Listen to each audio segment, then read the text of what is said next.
que contou bastante foi a gestão emocional, né? A gente, com a gestão emocional boa, a gente consegue enxergar as oportunidades em uma crise. Em meio à crise, a nossa empresa cresceu bastante e nós desenvolvemos atividades que estavam esquecidas, como os relatórios técnicos, que deu para aprimorar, prestar um bom atendimento, dando mais atenção e dedicação aos clientes. Então, para a gente, melhorou bastante com a pandemia. O nosso setor alavancou o nosso setor e nós estamos evoluindo com essa pandemia. É o momento que a gente para pensar, né, Heitor, e começa a fazer um pouquinho diferente do que fazia antes. Isso.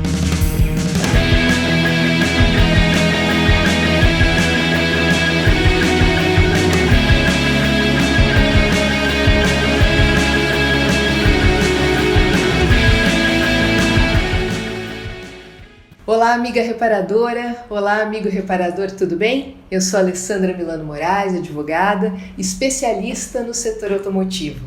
Esse é o programa, é o podcast Oficina com Direito. Estamos no nosso 5º episódio dessa trajetória tão bacana de levar informação de qualidade para o nosso setor, com a ajuda, com a participação de convidados que pertencem ao setor da reparação automotiva, o que tem sido, sem dúvida, muito enriquecedor. A participação deles enriquece muito a informação que a gente leva até vocês.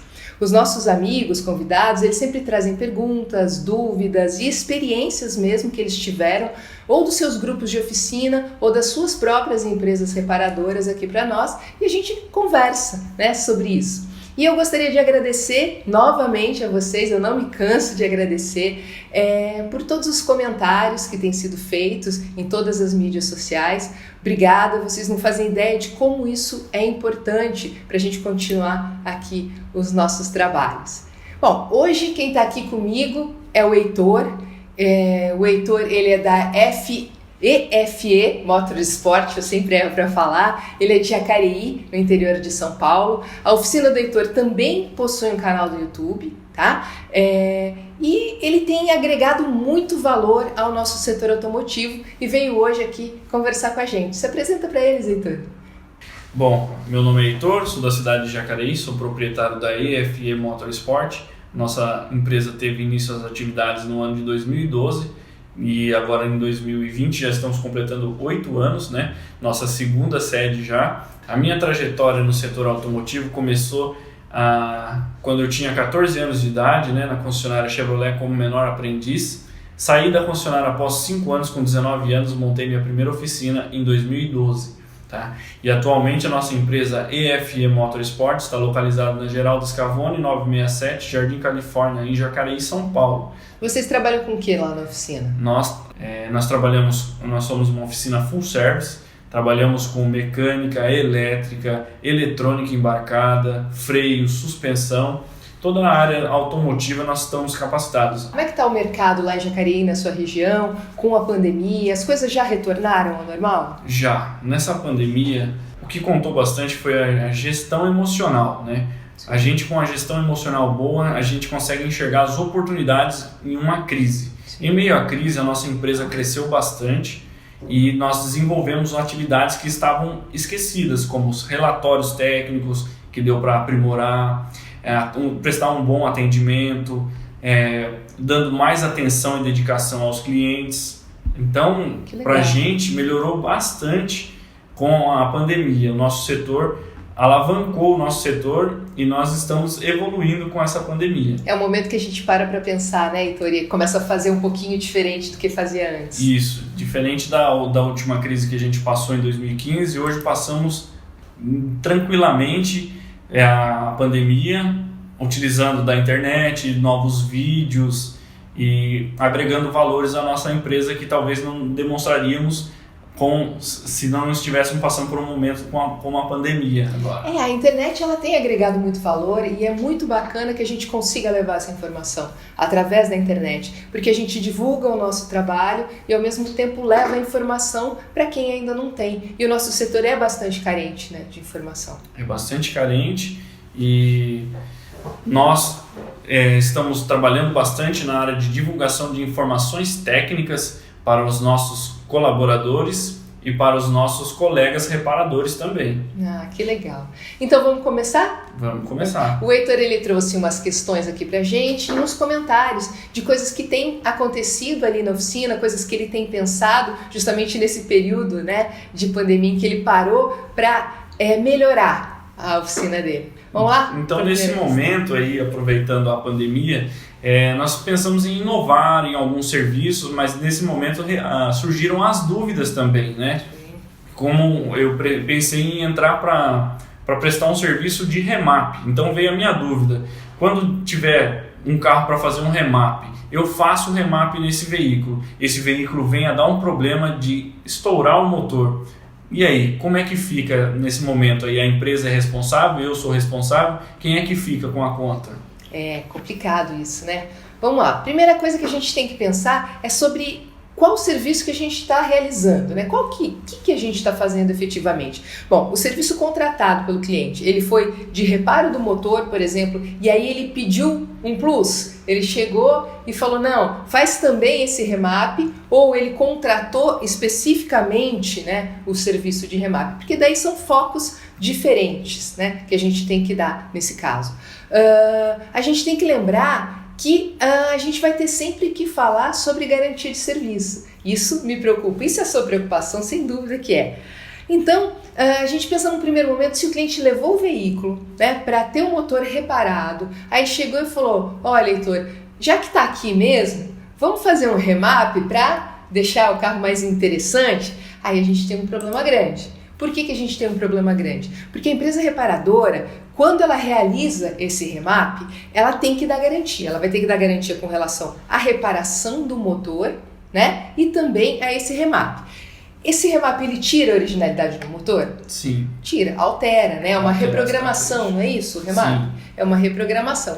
Então, nesse caso, a gente vai ter que fornecer a garantia legal. A garantia legal é aquela de 90 dias, né? Que é a mínima que a gente pode oferecer, porque quem de fato oferece essa garantia não é a empresa reparadora, é a lei. Né? Independente da nossa vontade, a gente tem que fornecer aquela garantia. E é uma coisa que a gente vai ter que parar para pensar quando faz esse tipo de serviço. Então, ela vai ter que fornecer referente à reparação do veículo, como eu falei, e se esse serviço no motor, esse remap, essa reprogramação, ocasionar problemas em qualquer outro componente do carro, a reparadora vai ter que bancar, vai ter que garantir também. Então, isso assusta num primeiro momento, né? Então, no final, não houve, de fato, a reparação do veículo, né? Não reparei o motor, eu só reprogramei. Isso pode dar, né? Pode criar um aspecto diferente ali pra gente quando a gente fala em ilegalidade. E se a gente falar mais, se o veículo não tiver com a garantia da fábrica. Porque se ele ainda estiver em período de garantia da fábrica, a gente sabe que quando tira a originalidade do veículo, o que acontece? Perdeu a garantia. Perde a garantia da fábrica. E algumas pessoas costumam dizer, né, que esse tipo de remap dá pra gente retornar, voltar para trás. Nós temos que lembrar, e eu tenho certeza que você conhece isso muito mais do que eu, que hoje em dia os carros são computadores. E com certeza a fábrica, a concessionária, né? vai conseguir verificar se houve ou não essa alteração na originalidade. Aí perdeu a garantia. Então é mais uma coisa que a gente tem que pensar. Agora, se o serviço contratado, né, pelo cliente para a oficina é exclusivamente o remap, aí é diferente, porque o que eu estou vendendo para o meu cliente não é a reparação do motor dele, é a reprogramação do motor dele. É outra coisa. Então a gente tem outros desafios, né, numa situação como essa.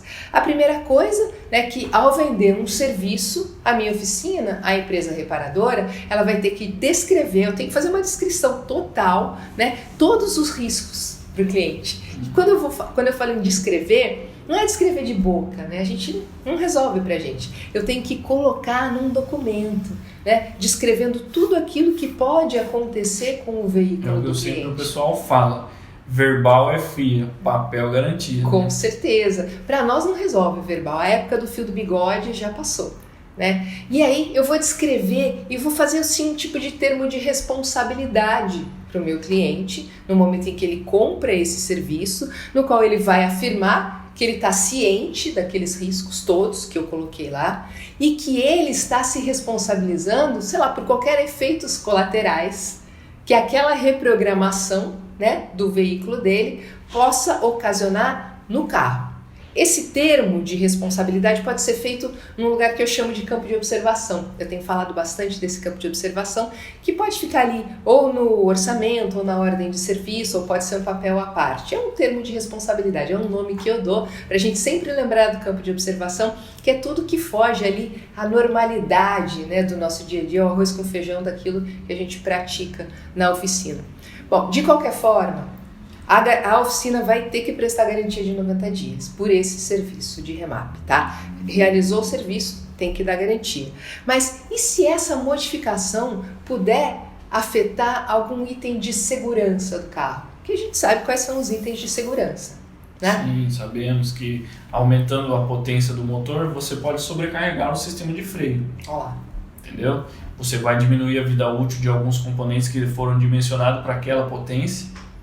Então, acho que vale a pena a gente pensar bem. Quando pode afetar item de segurança, eu tenho falado bastante aqui, Heitor, não faz. Na dúvida, não faz. Por que não faz? Pelo seguinte, quem que é o especialista, né? Quem que é o expert ali? É o mecânico, é o reparador. Né? Então, é ele que entende. O cliente, no caso, por mais que eu tenha colocado ali, né, uma declaração que ele está ciente dos riscos, etc., ele é leigo. E ele pode alegar isso. Quando a gente fala em relação de consumo, né, existe uma palavrinha jurídica que chama hipossuficiente. Quer dizer que é o elo mais fraco, é aquela pessoa que tem menos conhecimento, menos condições, então é o consumidor, é o cliente. Por ele ser leigo, ele entende mais ou menos os riscos, né? Mas ele acredita que como aquele serviço foi bem feito, com ele não vai acontecer. Isso é muito complicado para nós, né? E quando a gente fala de responsabilidade, a gente tem a responsabilidade civil, que é bolso, que é indenizar cliente, que já é muito grande, porque nós estávamos até conversando anteriormente, né, Heitor? Você pega aí um veículo mais caro, com alto valor, quebra a oficina. Quebra a empresa. Com certeza vai quebrar a empresa. Mas tem um caso, né, e essa parte da responsabilidade civil, a gente consegue até minimizar com ali o termo de responsabilidade, né, o campo de observação em que o cliente puxa para ele aquela responsabilidade, a gente minimiza, embora não resolva esse problema, minimiza. Mas tem um outro tipo de responsabilidade, que é a responsabilidade criminal, né? Então é o seguinte, com ela, o cliente ele vai sair da oficina e por algum defeito, você falou no freio, diminui a vida útil de alguns componentes, né? E ele acaba causando um acidente e atropela alguém. Isso é um crime, né? Isso é um crime culposo. A gente já sabe que quando existe culpa, não existe dolo, existe negligência, imprudência ou imperícia. Ele atropelou alguém, é lesão corporal culposa. Vai verificar que houve um problema num dos componentes, por conta daquele serviço que foi feito. Então o reparador, ele pode ser responsabilizado, porque de fato o reparador ele agiu no mínimo ali com imperícia ou com imprudência ao realizar aquele serviço. Então ele pode entrar, né, e ser arrolado nesse crime, esse crime culposo de lesão corporal. É verdade. Isso são coisas que a gente tem que parar para pensar. Tem que parar para pensar. Não é a empresa que responde a esse tipo de crime, não, né? aí acontece. A pessoa vai e reprograma um carro como esse, digamos assim, um jovem. A família do jovem nunca vai aceitar isso. Ah, não vai. Entendeu? E ela vai buscar saber, mas quem fez esse serviço? Se ele não tivesse feito isso, meu filho não tinha morrido. Pois é isso que a gente fala muito, né? Eu falei aqui em atropelar alguém, lesão corporal, ninguém morreu. Mas o jovem, ele quer a velocidade. E aí, né? A família vai acabar vindo atrás para saber como isso aconteceu, porque as pessoas ficam muito fragilizadas nesse momento. E normalmente quando as pessoas estão fragilizadas, eu vejo muito na minha área, elas querem buscar culpados. Elas querem buscar um retorno para aquela dor que elas estão sentindo, né? Sim. Então elas precisam ficar ativas para minimizar aquela dor. Então é um risco grande, né? Que a gente tem que parar para pensar se vale a pena. Claro que nesse caso a gente está contando com a sorte. A minha função aqui é dizer tudo que pode dar errado. É isso que eu faço. Não necessariamente vai dar errado. Mas a minha função é dizer o que pode. Bom, a gente já falou da garantia da fábrica. Além disso, se o veículo estiver na garantia da fábrica, eu tenho que ir lá naquele termo de responsabilidade, no meu campo de observação, fazer o cliente assinar que ele está ciente que com aquele tipo de serviço, com o remap, com a reprogramação, ele vai perder a garantia de fábrica. Porque senão ele vai retornar contra a oficina. Puxa, eu perdi a garantia de fábrica, então você vai ter que me garantir. Você que vai ter que dar a garantia para o meu carro. Confiei meu bem muitas vezes em garantia. Sim. Poderia ter feito original, mas você disse que não daria problema. Exatamente. E disse que não daria problema e eu não tenho nenhum documento que comprove que eu disse. Então eu preciso colher ali a assinatura do meu cliente. Isso é muito importante. Envolvem aí quase 5 anos aí para homologar um projeto. A gente não pode simplesmente chegar e alterar. Mudar porque é legal, né? Porque a gente quer que isso aconteça. E outra coisa, Heitor, que é muito grave, que a gente não pode esquecer, é o problema com relação à emissão de poluentes. Né? Que existe um limite máximo permitido para a emissão de poluentes, que é colocado ali pela legislação ambiental brasileira. Existe esse limite máximo. Eu não sei se vocês lembram, eu acho que você deve lembrar, um tempo atrás, teve aquele caso da Amarok, da Volkswagen, né? Sim. Que foi uma época que se falava muito de Dieselgate, etc., com relação a isso. A Amarok ainda, era automático aquilo. Mas a gente não vai conseguir fazer num remap, né, esse tipo de coisa, que aliás é errado, né? É crime, não se deve fazer. No nosso caso, a reprogramação não vai ser inteligente, que a gente sabe muito bem, então ela poderá de alguma forma ultrapassar esse limite. Então no momento que a gente fizer, a gente tem que estar ciente de que aquele serviço não faz com que o carro ultrapasse o limite de emissão de poluentes. Que é permitido por lei. Que é regulamentado por cada estado, às vezes até, sim, né? Sim. Porque existe a lei federal e existem as leis depois estaduais que devem ser cumpridas, então a gente tem que saber. E vamos supor que aquele cliente com o carro dele, que foi feita a reprogramação pela minha oficina, é pego numa fiscalização de emissão de poluentes. Né? Primeira coisa, é crime ambiental e é crime inafiançável, porque crime ambiental é inafiançável. E o cliente pode ter o carro apreendido? Ele pode ter o carro apreendido e ele vai responder a um processo crime. O que é inafiançável? Que o cliente não pode responder em liberdade pagando fiança. Só que aí vão chegar para ele, né, como existe um inquérito policial e tudo mais, vão perguntar: como foi que você fez isso no seu carro? Já que o original não é assim. E aí, facilmente a polícia já identifica numa blitz. Geralmente o ruído que o veículo emite também já está fora das normas. Sim. Então é bem complicado. Vai chegar na oficina e chegando na oficina o reparador acaba respondendo ao processo crime junto com o cliente. Eu não quero entrar nessa. Eu que sou da área original já me desanimei totalmente, já vi que isso não é a minha área. Porque é bem aquilo que a gente falou. Se eu tô lutando, estudando para manter o projeto original, para mim isso aí nunca vai entrar na minha cabeça. Pois é, aquilo que a gente falou, as pessoas passam, né, os técnicos passam 5 anos desenvolvendo um projeto por algum motivo. É por algum motivo. Não tem essa. É difícil, é complicado. Mas vamos lá, vamos para o nosso segundo assunto. Vamos lá. Itens de desgaste natural. Digamos assim, eu tenho um cliente que eu vou citar como exemplo, ele utilizava uma caminhonete S10, dessas novas, Cross Country, né, que é o nome dela, muito potente, a diesel, e ele disse que andava muitas vezes a 180 km por hora com ela, um carro pesado, bem grande, né? E a pastilha de freio, eu utilizei 3 marcas e nenhuma das 3 conseguiu ter uma durabilidade alta, e ele chegou a questionar sobre a qualidade do produto que eu estava usando. E eu estava usando um produto original. É complicado, né? E aí, é mau uso ou a garantia da peça, que não está durando nem 10 mil quilômetros? Nossa, nem 10 mil quilômetros, tá vendo? Pois é. Bom, esse é um tema bem bacana para a gente trazer aqui, porque gera muitas dúvidas. Tem muita gente com dúvida com relação a isso, eles têm me perguntado e tal. A gente sabe que, regra geral, não existe no nosso ordenamento jurídico um produto ou um serviço sem garantia. Pelo menos aquela garantia mínima, né, que é a garantia legal dada, prescrita pela lei, que é o Código de Defesa do Consumidor. Essa não existe. A gente tem que dar garantia, é muito raro, né? São situações muito excepcionais em que um produto ou um serviço não tem garantia. Isso acaba assustando um pouco, né? Fala, puxa vida, 90 dias, porque 90 dias pode ser uma vida, dependendo do serviço que está acontecendo ali, pode ser uma vida. Principalmente, isso acontece muito no caso de alinhamento e balanceamento. 90 dias é uma vida para caso de alinhamento e balanceamento. E as pessoas me perguntam, como é que eu vou dar garantia de 90 dias? Eu tenho que dar no alinhamento e balanceamento? Tenho também. Aí falam, puxa vida, mas o cliente ele sai da oficina e já cai com o carro num buraco, ou passa rápido numa lombada, o que faz? Já vai desalinhar tudo. Bom, aí a gente não está falando de garantia, nós estamos falando de mau uso, né? Mau uso não é defeito, não é vício no serviço, é mau uso. E como é que eu consigo verificar isso?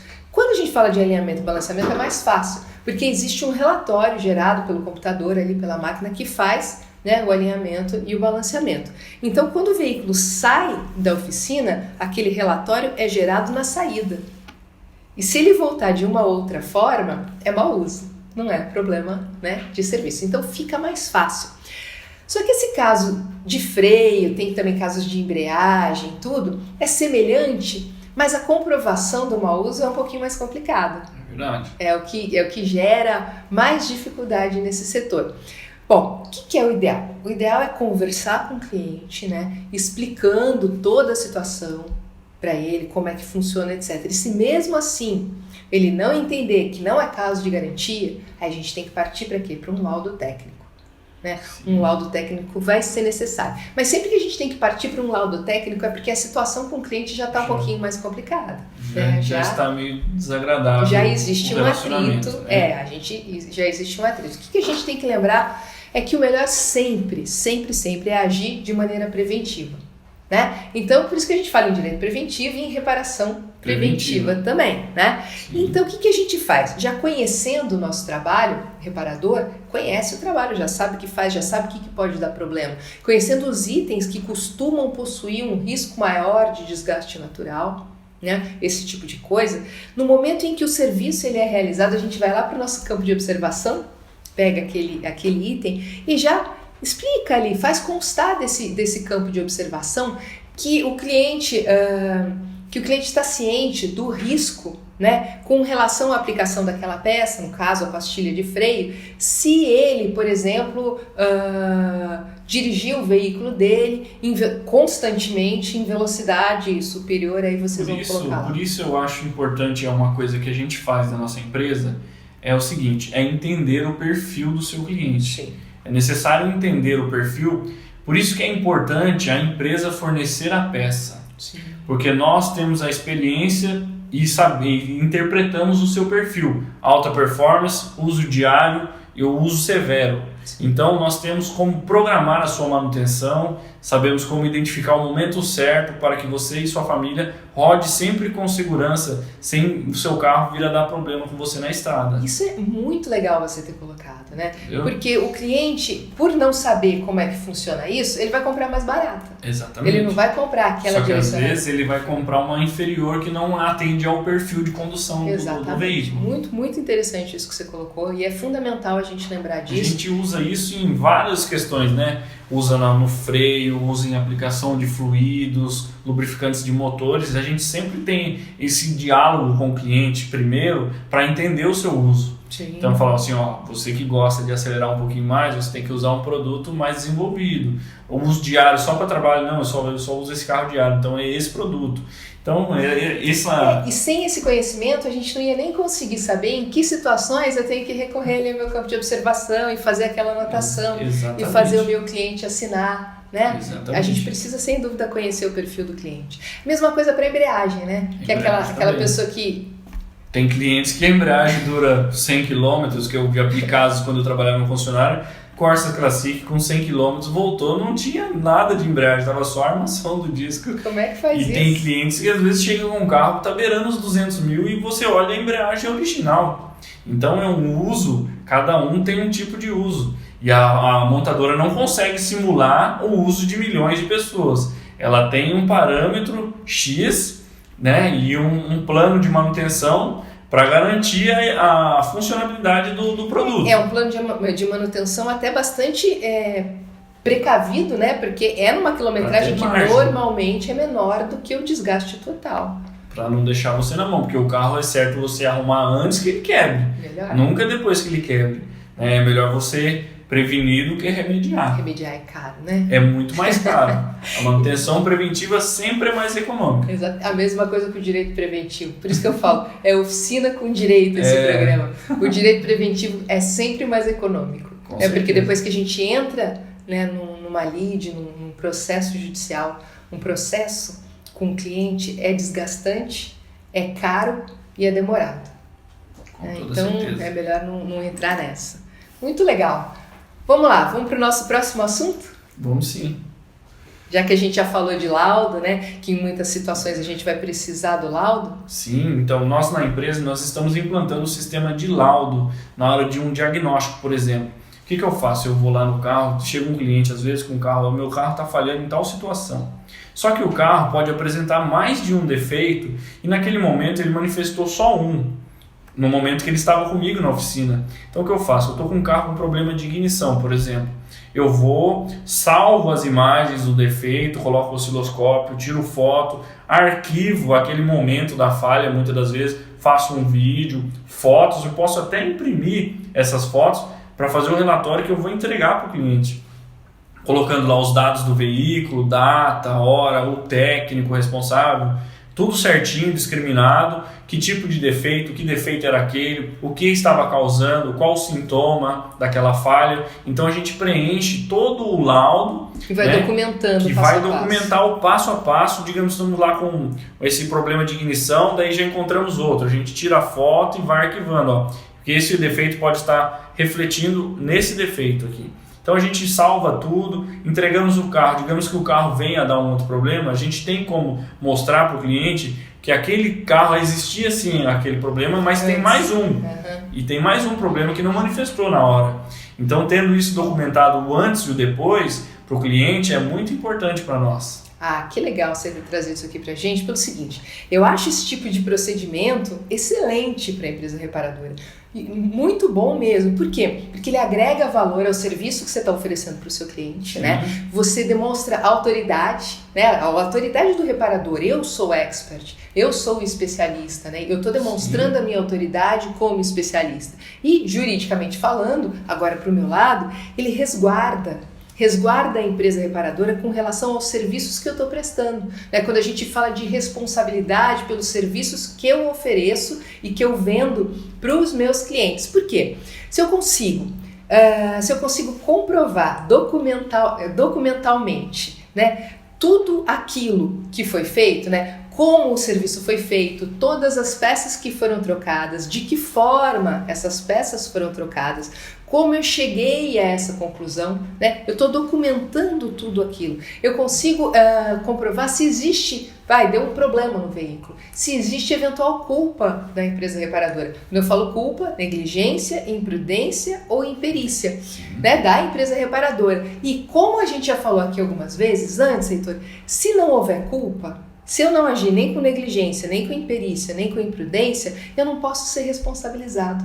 Né? Se eu fiz tudo que estava ao meu alcance, né, dentro daquilo, e ainda assim ocorreu um problema, a empresa reparadora não pode ser responsabilizada. Imagina como esse tipo de relatório técnico, né, esse tipo de laudo de relatório técnico minimiza os riscos da empresa ser responsabilizada.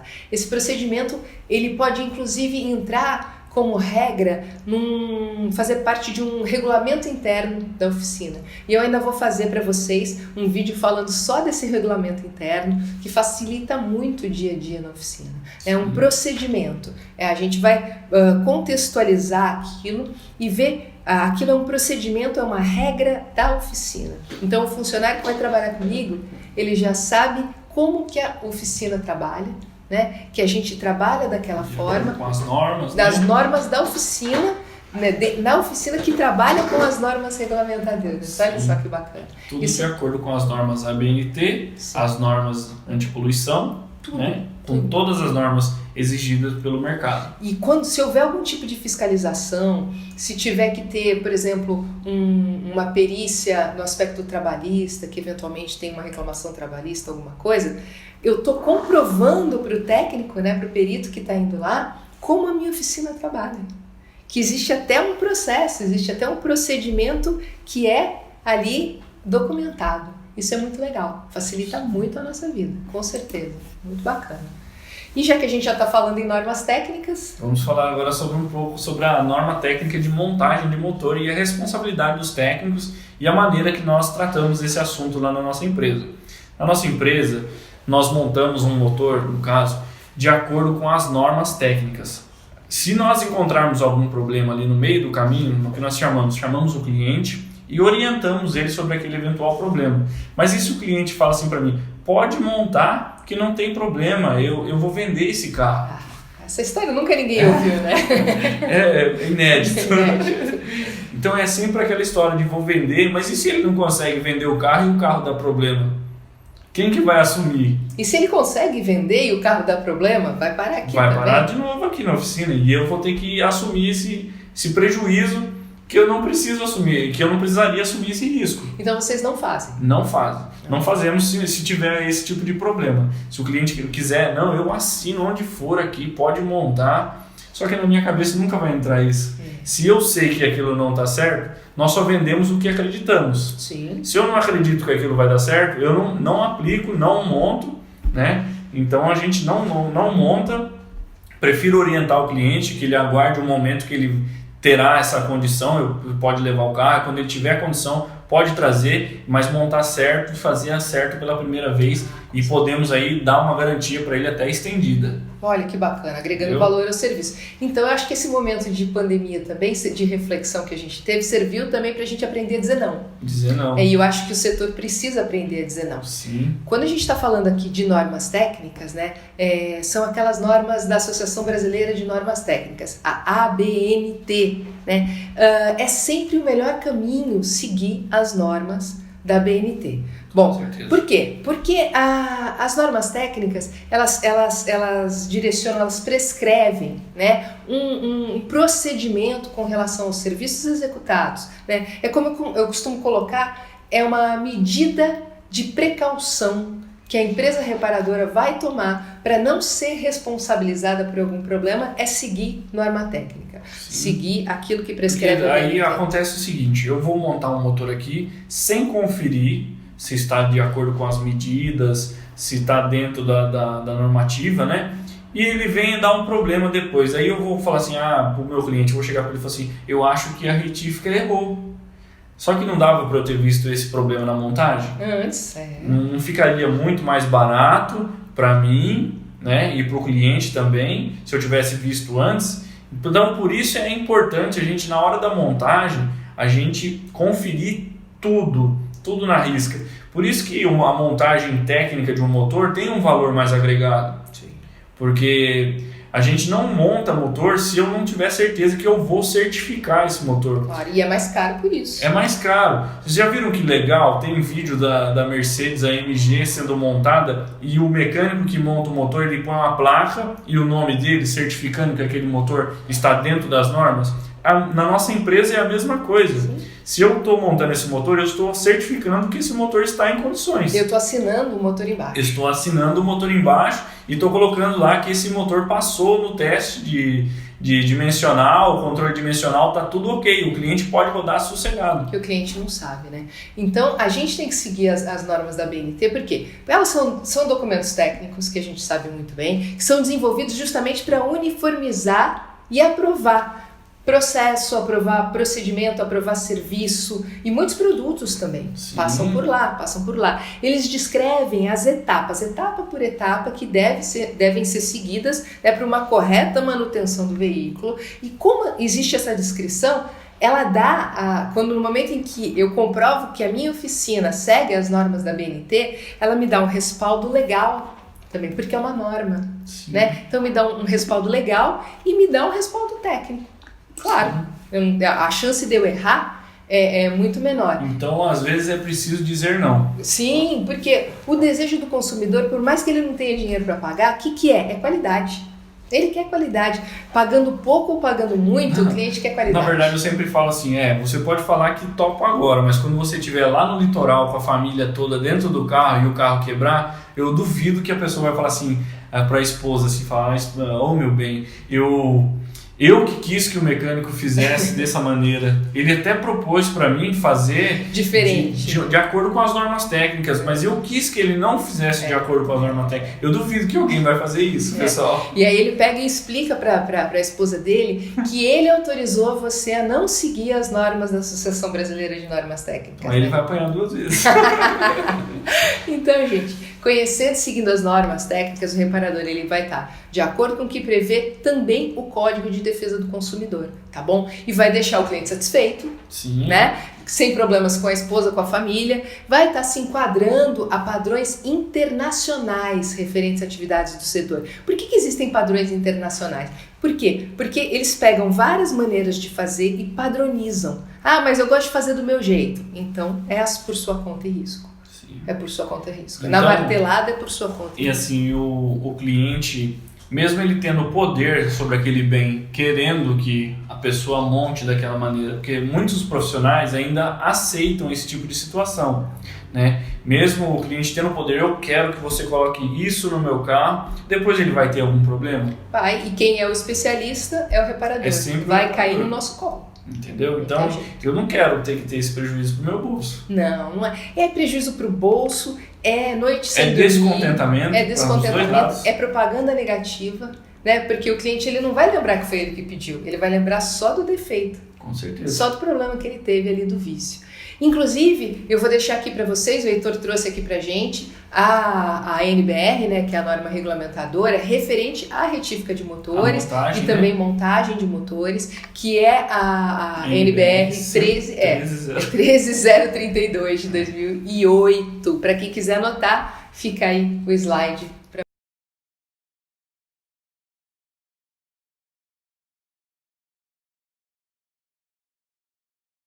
Para vocês, porque agrega muito valor, ela é muito clara, né? Aquela coisa do procedimento mesmo, vai passando o passo a passo, e é isso que é importante na norma, né? A norma, quando eu falo de norma técnica, norma jurídica, ela explica como a coisa tem que ser feita, né? É importante que a gente siga esse tipo de normas, porque a norma ela foi feita por experts, por pessoas que são especialistas naquilo, seguindo padrões internacionais e com experiências de erros já. Né? A pessoa já sabe que na martelada não vai dar certo. Então eu vou lá e faço uma norma regulamentadora para fazer desse jeitinho. Todas as profissões têm essas normas. Só que a área automotiva está começando a ser introduzida essa informação agora. Mas em toda a área tem isso, seja em segurança, seja na química. Qualquer serviço que você vai realizar tem norma técnica, pessoal. E como ainda não é exigido, né, no nosso país um curso, né, para a pessoa exercer a profissão de mecânico, de reparador automotivo, ainda não é exigido que ele tenha ali um curso comprovado, uma certificação comprovada. Então, muitas pessoas ainda não têm esse tipo de conhecimento. Mas é uma profissão que antigamente ela passava de pai para filho, aprendia na prática somente. Hoje em dia, com toda essa evolução que a nossa profissão está tendo, né, transformação, ao tempo inteiro, veículos novos, muitos tipos de marcas, ao mesmo tempo lançando modelos, às vezes 2, 3 Antigamente era Brasília, Kombi, Fusca. Dava para contar na mão. Agora, todo mês tem um carro lançamento com um sistema novo, com eletrônica embarcada. Então, está exigindo muito do mecânico, né? Gente, eu acho que já passou o tempo da empresa reparadora, né, e do reparador pensarem que só precisa reparar carro. Não é. Hoje a gente sabe muito bem que nós somos empresários e com isso nós precisamos sim pensar em gestão, pensar em processos, pensar no aspecto legal, né, nos aspectos jurídicos da empresa. Isso é fundamental. Eu preciso cuidar com atenção da documentação da empresa, da documentação do cliente, da documentação do funcionário, da documentação das peças que eu compro e que eu vendo para o meu cliente e por aí vai. Eu tenho que pensar nisso com carinho, não posso deixar isso de lado, porque isso pode gerar um prejuízo enorme para a oficina.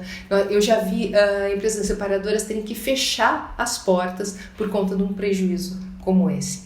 Então é isso, é bastante conteúdo e se vocês, meus amigos, se vocês gostaram do conteúdo, encaminha esse vídeo para o seu amigo reparador que eu tenho certeza que ele vai gostar também. Heitor, muito obrigada por Obrigado, aceitar o nosso convite. Estou muito feliz de estar aqui e poder contribuir com informação para o nosso setor. Que bacana. Obrigada. Obrigado, tchau. Gente, abraço para vocês.